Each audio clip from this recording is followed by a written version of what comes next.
sounds so weird. A 17-year-old boy who's teaching probably a 15-year-old saying my kids and my students. मेरे साथ क्यों हो रहा है? ये दुख खत्म क्यों नहीं होता है? But it's important what you just said. So please repeat that. A boy who never stepped outside Surat went to Mumbai for the first time, and as luck would have it, you had the 2611, the flooding.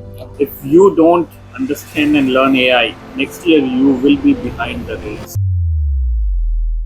Welcome back to Midday with Ranjay, where we uncover stories of resilience, reinvention, and the incredible journeys that shape people's life. Today's guest is someone who truly exemplifies the spirit of perseverance, my close friend Vikas Jain.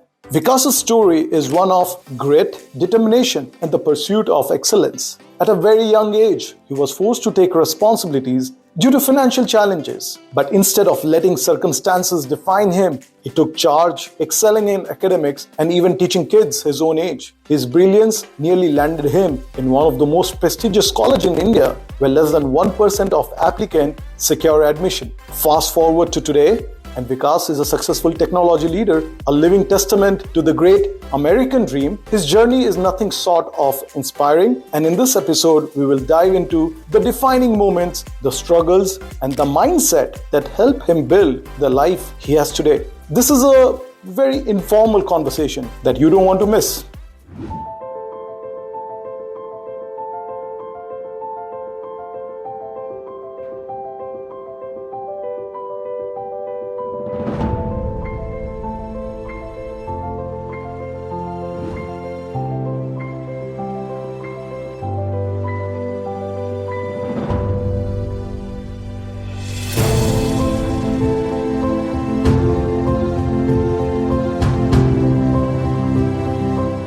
Vikas, welcome, finally. Welcome, please sit. Finally.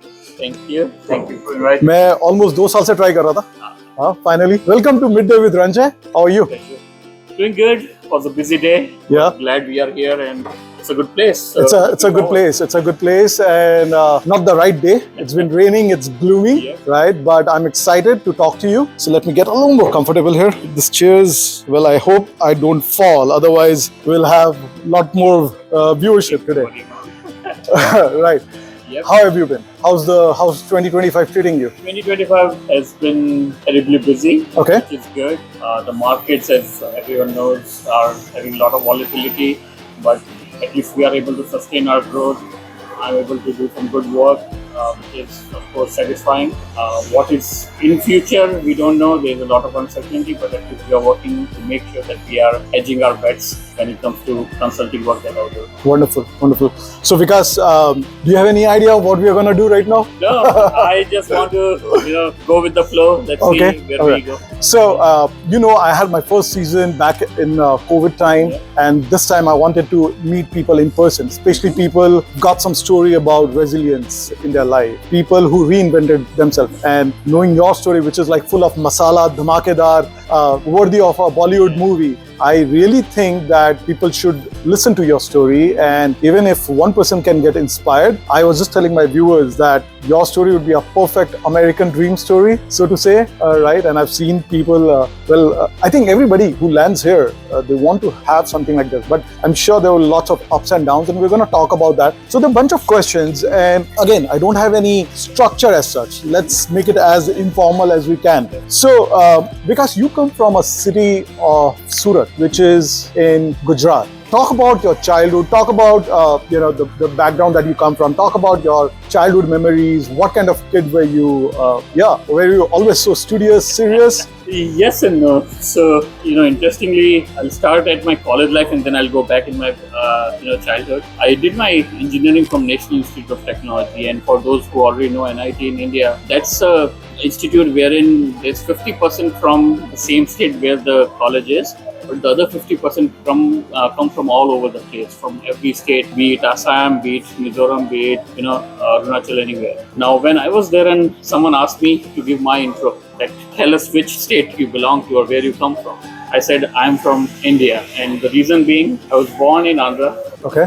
I'm Marwadi by heart and by roots. I live in Gujarat. Now I add a couple of other flavors to it. My wife has always lived in Delhi, so we have a lot of North Indian culture in our home. And then we are in US. So I am now a world citizen. Very nice. You know, one person who would be really happy to hear that story is Shah Rukh Khan from Chak De India, right? From Yeah. मुझे और कुछ नहीं सुनाई देता है. India. But good. But yeah, if I go back in my childhood, I was studious, but I was a big cricket fan. I used to play a lot as well as studies was one passion that I always continued. Had a great respect for my teachers. Was always topper in the school. Was also a state topper when I was in 10th and 12th. But it wasn't because I was good at studies. It was also the kind of upbringing that I had. My entire family and the generations of family, nobody was in job or corporate life ever. Okay. Everybody is born businessmen. Okay. Plus one. Exactly. And Surat, which is a Gujarat and Marwadi combination, it's a deadly combination for running a business in India. A Marwadi and a Guju culture both blended together. But my dad was always very adamant that I want my kids to have the best education, and I don't want them to rely solely on business. I want them to do something on their own. And that was the motivation we always had. Be it, I remember my childhood memories when my dad used to take us to school on his bike. Then we had a Luna, then we had a bike. We never had a car while I was growing up in India. But all those times, the education was always at the center of everything that my dad used to run. Wonderful. So that gave us a good motivation, good platform to learn and really, make sure that what my parents are investing in me, I, fulfill that. And that took us to where I am right now. Right. All right, that's really interesting because so I've got some questions. As you know, this entire podcast is all about story of resilience and reinvention. And my first question to you would be, and I know you in person, but and I know your story, but I think for the larger audience, it's very important to know that growing up in Surat, what was your mindset? And you mentioned that everybody in life have their ups and downs, and during those early struggles that you were talking about, right? How did you keep going when the odds were against you? And if you could elaborate a little more on that. Definitely. I'll quote an example, and that will give us more, understanding of where and what kind of situations we were in and what we did to come out of. Sure. So, as I mentioned, my dad used to run a business at a ready-made garment shop. And with any business, there were ups and downs. Yep. When I was in my 8th grade, my dad completely lost trust in his own capabilities to do any more business. He was like, I'm shutting down, I'm not earning any profit. In fact, I have a lot of debt to pay back. And he kind of not only financially he was broke, but also he was emotionally broke at that. And that was a situation when we were... How old were you? I was 16, 17 years old at that time. Young. Right? Very young. And I have an elder sister. She is 2 years elder than me. But we both were in 10th and 12th, growing up. We were not even thinking to go out in the, market and start earning. But when that situation came on us, we had some savings which we, continued with. But eventually a time came when I and my sister, we both decided that we have to do something so that we can, help our dad so that he doesn't have to struggle himself. And that was a time when I started. I always used to, teach my younger brother. But then that moment wherein we decided that we need to do something for the household, we started coaching and tutoring a lot of our community kids. Nice. And from that beginning, wherein I would be teaching someone in the morning, someone in the evening, during my college timing, during my school timings, I would take my own, break to studies. That became a big, business eventually. And for the first 4 years, which was in parallel to my college degree, we at the end of my 3rd year, I had 52 students, and I used to teach them 11th and 12th physics, math, and AI. Wow. And not only that, I was very successful. The overall success rate of those 52 kids were great. I take a lot of pride in saying that some of those students are scientists today. They are partners in big firms like BCG and others. Oh, interesting. They are entrepreneurs, and they have done so good. And every time when I meet them, or even if they come to that I'm in the town where they are, they come rushing towards me, and we have some of those cherished moments. So what started as more of an obligation to help the household, it became passion, and no wonder you were so studious and you were good in studies, because teaching is an art, right? I mean, either you know it or you don't know it. And you continued this for what, 4 years? For 4 years. Wow. So what happened in the 3rd year when I was in my third year, Bachelor of Engineering course. I got a job offer to campus placement in TCS. And I had a hard decision to make, a tough decision, whether I should go for corporate life or continue with my coaching as a more, settled business, full-time business. And that was the time which was a very tough, not only from decision perspective, but those kids were so, associated with me that when I put this, thought in their mind that I am planning to stop tutoring and coaching and go to Mumbai for a corporate life, and they were like, why? We all want you in our lives, and we want our brothers to also learn from you and sisters to learn from you. And if you are thinking that you might not grow, then let us do your marketing. So from 16 to 20, you did that. Yes. Now, my follow-up question to you would be, how did that experience changed you as a person? Like, how do you take challenges head on now? If I have to summarize, I'll say 3 things that I learned out of this entire experience growing up. Typically, when as a kid you're growing, you are investing a lot of time. You're investing a lot of time in your own fun and entertainment activities. I did not have that much privilege because of all this, but I learned the importance of earning and satisfying the family with what I do. Right, so that family comes first. That feeling or that mantra came as part of this. The second thing was hard work always gives you reward. Doesn't matter whether it gives you today or tomorrow, but it will. And I never thought that my teaching beginnings will not only make me so humble, but also make me feel part of a bigger community and do something about that. Right. So I kept on working hard on making sure my kids, and my students get excelled in their education, but that hard work definitely pays, not only in financial part. I mean, it sounds so weird. A 17-year-old boy who's teaching probably a 15-year-old, saying my kids and my students. Was there a moment of self-doubt? Is this something for me?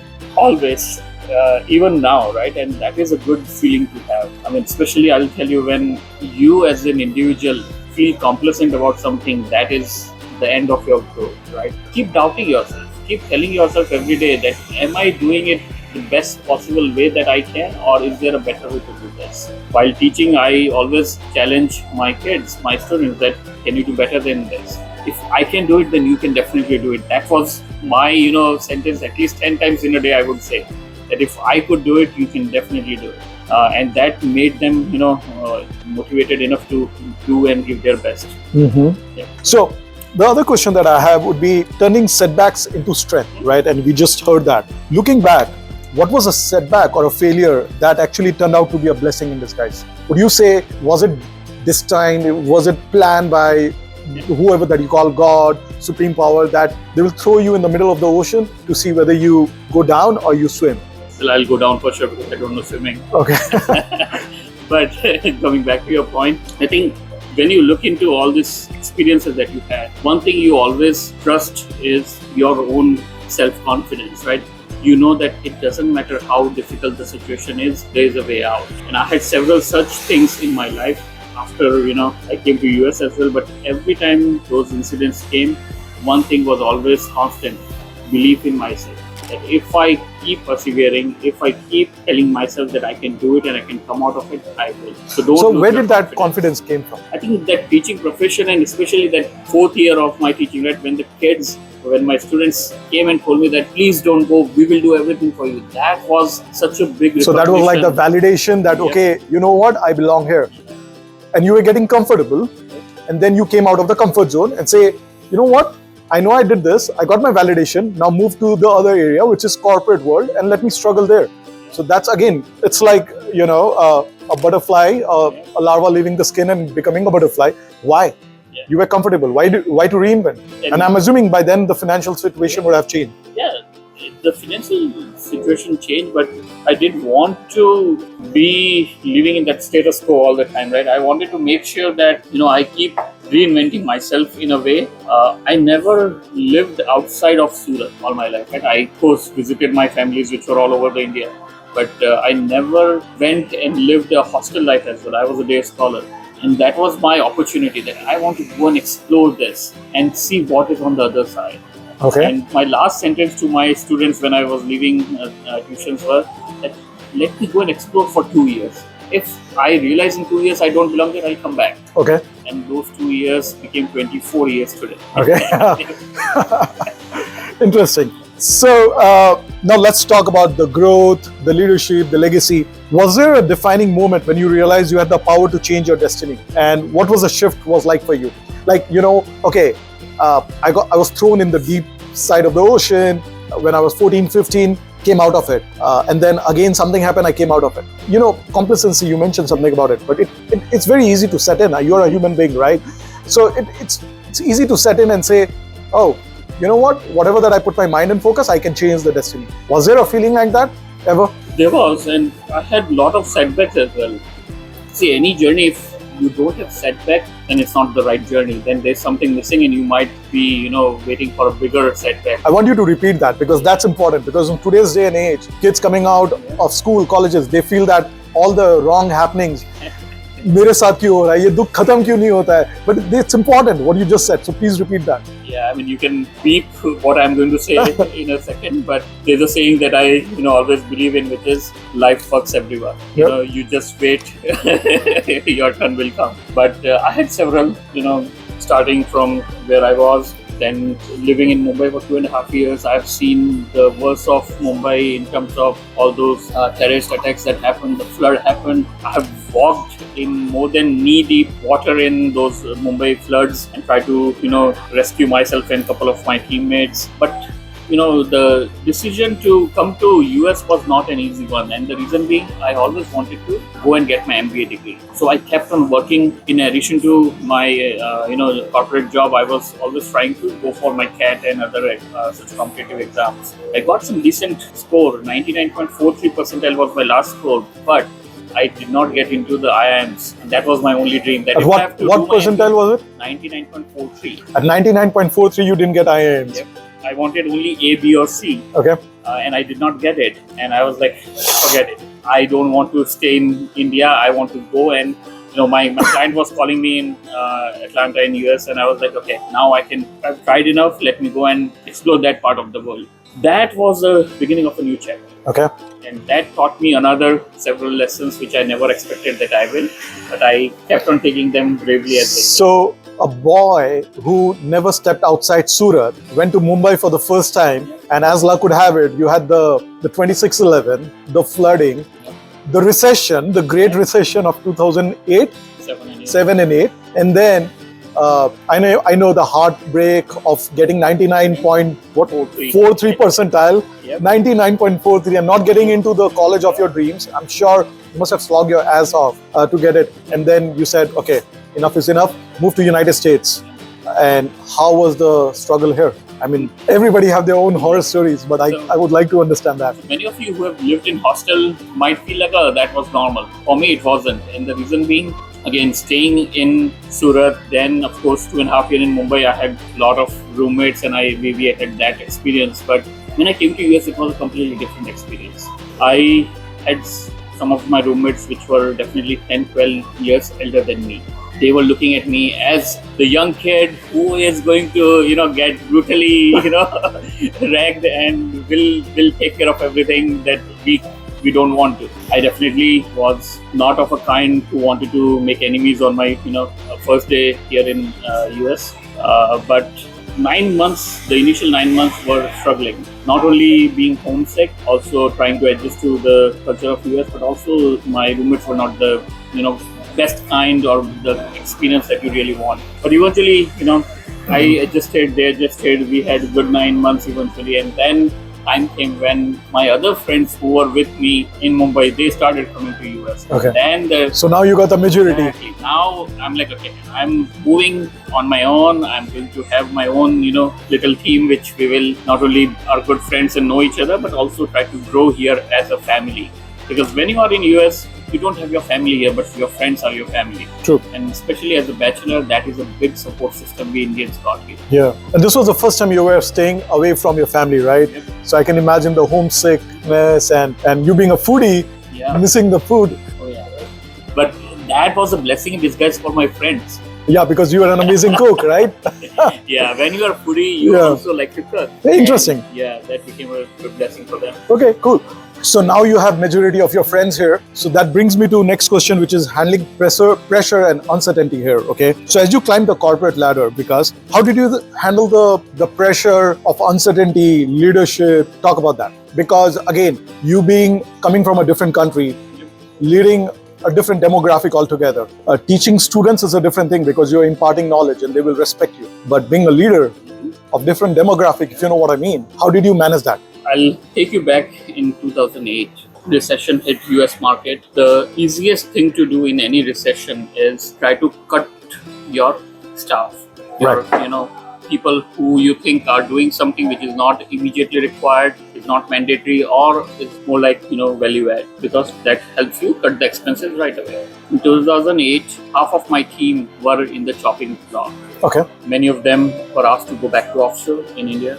Many of them continued, but they had to find other jobs here in US. That constant fear that I might be the one tomorrow. And we had a trend at this client site in Atlanta where I was. Every Friday, if somebody is called between 2 to 3 p.m., that person is not going to be there on Monday. Okay. And that was such a scary feeling. I've seen my next cube mates, my people who were on the same floor, half of them were gone in 6 months' time.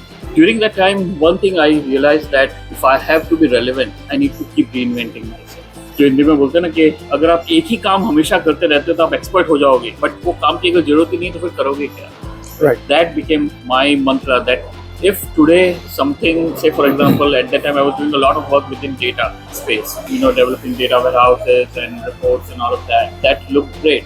But when I looked into further, I'm like, I need to know some domain, some expertise that I know the business, and hence I can correlate that business information and understanding. So in a way, you were trying to find your mojo where you are unreplaceable. Exactly. Try to become relevant in a way that they cannot replace you. So that's where I think I learned that art of survival. That it doesn't matter what market becomes tomorrow. If you are doing the right thing and if you're relevant, they cannot.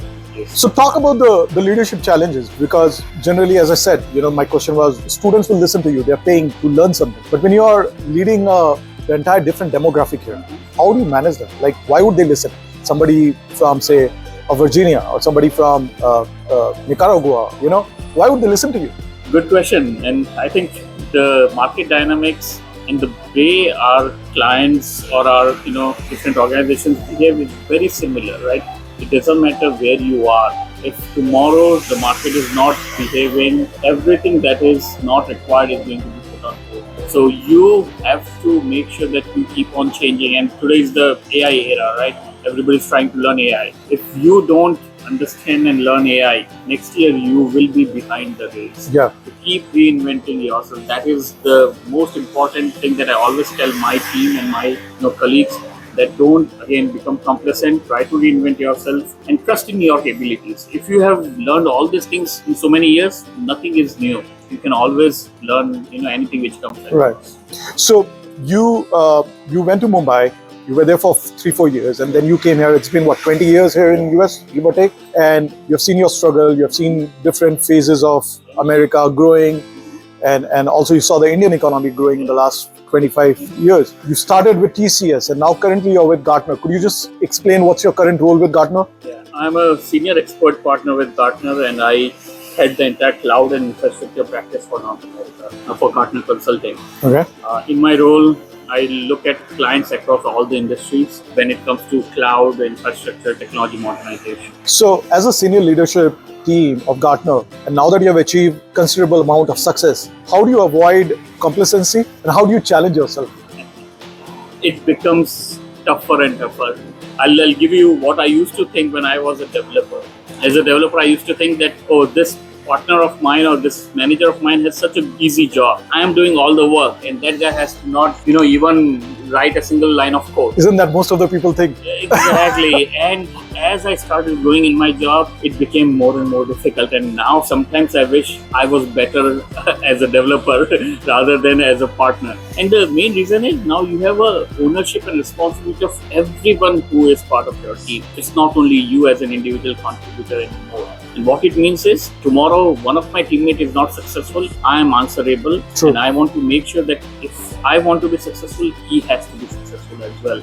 So there is a mutual interest now, and that's why the people leadership is such an important aspect of growing as a leader. It's not about achieving the PNL or achieving your targets. It's also about how you are developing people around you, how you are bringing them together, and how you are building the next set of leaders. Follow-up question to that is, because you are a guy who's very positive in nature, right? You had setbacks, but you said somewhere that there's always ways of finding happiness. There's always way of finding the self-confidence, right? But आज जब आपकी team इतनी बड़ी है, globally है, जरूरी नहीं है सबके पास वो mindset रहे. It's a given. Different people have different past, different story, right? And we are product of our events and incidents that has happened in our life. Now कुछ भी अगर गड़बड़ होता है, जिम्मेदारी आपकी बनती है. How do you bring them to the same speed as you are, or do you go and meet them where they are? What's your leadership style? I have teammates from having just joined the corporate world to the ones who have been here for 35 years and 40 years, who are way senior than me, who are about to retire. All of them are part of my team and they report to me. When I'm talking to the guy who has just joined, I do two things mainly. One is I try to understand from him what he is doing in his life and where he needs help. But secondly, which is very important for confidence boosting of that young lad, is tell me how you do things so casually, because I sometimes want to learn from you how to become more casual and not be so formal about anything in life, for that matter. And they know some of the technologies, for that matter, that I never learned. So I'll give an example. I was in DC and a new college intern joined us, and I learned Python from her. Okay. So that's a good moment. Now, on the other side, if I'm talking to a guy who has been in this industry for a while and is about to retire, the respect is always immense. But that is where I seek for my own learning. As in, I try to ask that person that help me where I can do better. You have seen many other things that I have not yet. How can I learn from you? Even there are always challenges. Some of our folks do not want to change their style, and you as a leader has to amend yourself. Not everybody is going to adapt to your style. There will be challenges, but how do you make it healthy challenge? How do you learn from that? That is very important. Very nice. So, last few questions. We are almost on the final end. You know that I personally root for underdogs, and there must be a Vikas Jain somewhere in some part of the world right now, stuck. Someone from a humble background who still has no idea, unsure, could be from any field. If you have to go and meet that person, what would you say? Good question. I think, if I look at what is happening currently, the generation of today has got a lot of new access in terms of information and power. But one thing that they don't have, which I would like to go back and tell them, is forget about, what your day looks like. Play a long game. Don't go for 1 day, 1 month, or 1 year even. No shortcuts. Yeah, no shortcuts. Look and be persistent and keep striving for a long-term strategy and a long-term goal. You will reach there, but there are no shortcuts to it. I mean, the good. You are asking for patience, which is a rare commodity nowadays. Yeah, patience, hard work, and trust in yourself. And I'll tell you, my wife many times challenges me. She thinks that I'm becoming complacent with my current job. And there's a difference between complacent and satisfaction. That's a very important distinction for our viewers. Satisfaction is when you go to bed, you can get sleep in 1 minute. That is satisfaction, that you are satisfied with what you did today. Complacent is you are trying to do the same thing for 10 years and not trying to challenge yourself. So those are two different things. I challenge myself every day, but after all those challenges, I feel so comfortable that I can go and sleep in a 30-second, on my bed. Don't talk about sleep. Wish I can get some sleep. My sleep has improved 4 hours nowadays. All right. The last question before the surprise final rapid fire round. If you could go back and talk to your younger self, because during those tough time in Surat, many a times in life, when we are going through tough phase, and I have gone through, you have gone through, and everybody, उस समय क्या होता है, moment में निकल जाता है. उस समय हम सोचते नहीं है कि ग्रेविटी ऑफ द सिचुएशन कितनी बड़ी है. बट अगर आज आपको जाना पड़े, रिफ्लेक्ट करते हो, उस बच्चे को क्या बोलोगे कि भाई तूने क्या किया, सही किया, गलत किया, ये कर सकता था, वो कर सकता था. क्यों बच्चा 3 साल में या 4 साल पहले ही बड़ा हो गया. You getting my point, right? तो क्या बोलोगे आप? I'll say two things, and one thing I have told myself so many times. Hindi में जवाब दीजिए इसका. दो बात कहूंगा, और उसमें से एक बात जो है वो नॉट ओनली मैं खुद तो अपने आप को कहता हूँ, बट मेरे बच्चे आजकल मुझे बहुत कहते हैं कि पापा जब आप किड थे आपने क्यों ये सब फन नहीं किया, राइट? सो अगर मौका मिले तो मैं वापस जाऊंगा और 14 साल वाले विकास के पास कहूँगा ये सब होता रहेगा, हाथ में थोड़ा फन भी कर ले. एंड किया मैंने फन, ऐसा नहीं था कि नहीं किया, but I could have done lot better, lot more. तो that balance somewhere was missing, and I think वो मैं कहूँगा कि फन करना भी जरूरी है लाइफ में. And second thing, when you grow up in a small city, आपके पास बहुत सारे मीन्स नहीं होते हैं. आज जब मैं अपने किड्स को देखता हूँ यूएस में, तो they can go to swimming class, they can learn soccer, they can learn basketball, they can learn classical dance, they can learn anything that they want, and there are means available. We did not have all those and means. Financial means support, and also of course the kind infrastructure. of services, infrastructure. I wish उस time पे मैं कुछ नई skills भी ढूंढ पाता. You know, one regret that I always have is I wanted to learn some musical instrument, and it's not too late yet.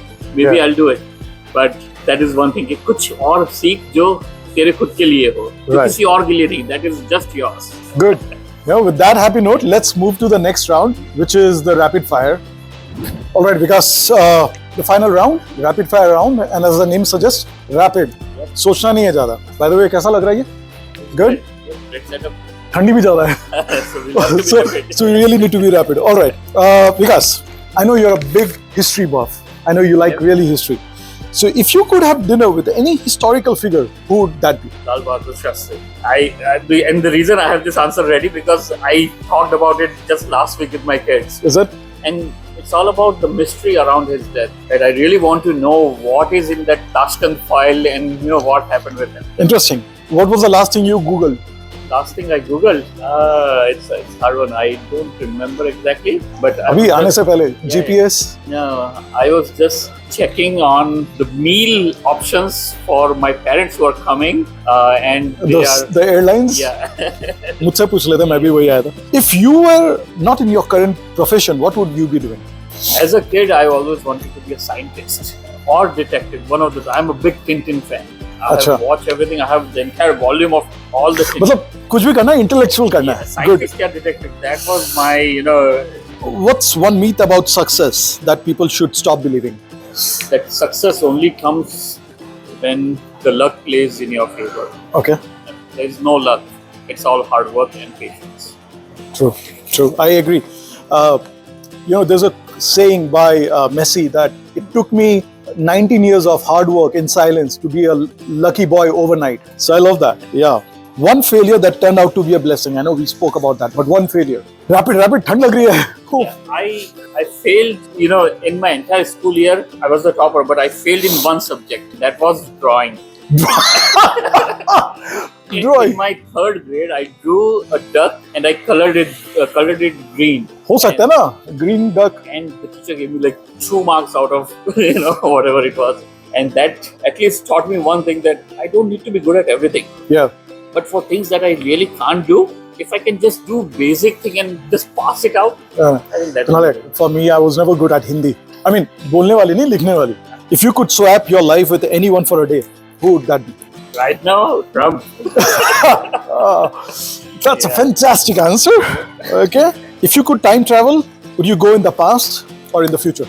I'll go in the past. As I said, history, right? I'm so much fascinated by what happened. I'll go in past and I'll figure out what happened with Hitler. Kabhi Hitler, kabhi Lal Bahadur Shastri. All right, the last question. Without this question, this podcast is not completed. Being your foodie, if you had to survive on one food for the rest of your life, what would that be? I think I know this. Namkeen is what I always cherish. Okay. So any namkeen. If I Haldiram bhujiyas. Haldiram bhujiyas, or if I have another choice, I'll go for some dry nuts. But you can live your entire life with that. Cool. Because I don't have namkeen for you, but we can go down and have some good dinner. It's really chilling, but thank you so much. And I just hope that there are a lot of people who are going through this crisis, which they may be thinking, why me? मेरे साथ क्यों हो रहा है? Nothing is permanent. Neither the success, I keep telling my team that neither the success is permanent nor the failure. Maintain the same level of emotional quotient. ज़्यादा खुश भी मत हो, ज़्यादा दुखी भी मत हो. Because कुछ भी permanent नहीं है. Remember guys, my mantra is keep evolving yourself.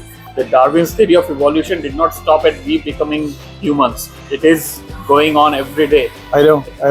But thank you, Vikas. Yep. Thank you so much. All right, let's go.